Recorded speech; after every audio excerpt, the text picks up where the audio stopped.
In today's video, I'm going to teach you how to add text over images or GIFs in card.co.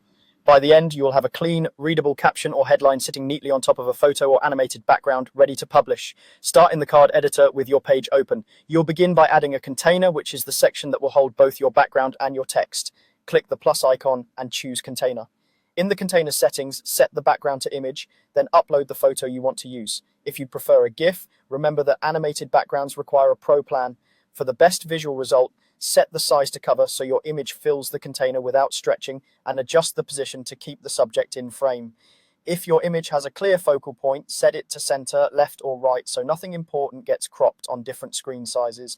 You can also tweak padding or height so the container isn't too cramped. If your design allows, adding a subtle overlay or reducing image brightness can dramatically improve text readability.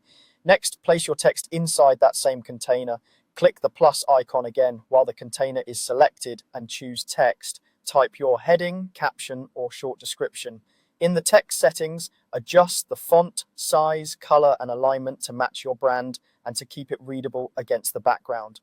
Larger headings tend to work best over images, while longer paragraphs should be kept concise. Aim for strong color contrast, light text on darker images or dark text on lighter ones, and consider slightly increasing line spacing for clarity. If your design uses headings, choose a heading style rather than a regular paragraph to maintain consistent sizing and hierarchy. Now position and style the text within the container. Drag it to where it's most legible, whether that's centered, tucked into a corner, or aligned along a safe margin.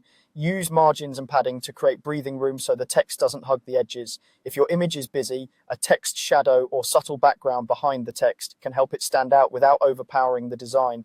Check how it looks on mobile in the editor's preview, and if needed, nudge the position or scale the font to keep it readable on smaller screens. When you're happy with the layout, publish your page. Click publish, choose your site address, confirm the settings, and go live. Give it a quick test on both desktop and mobile, and you're done.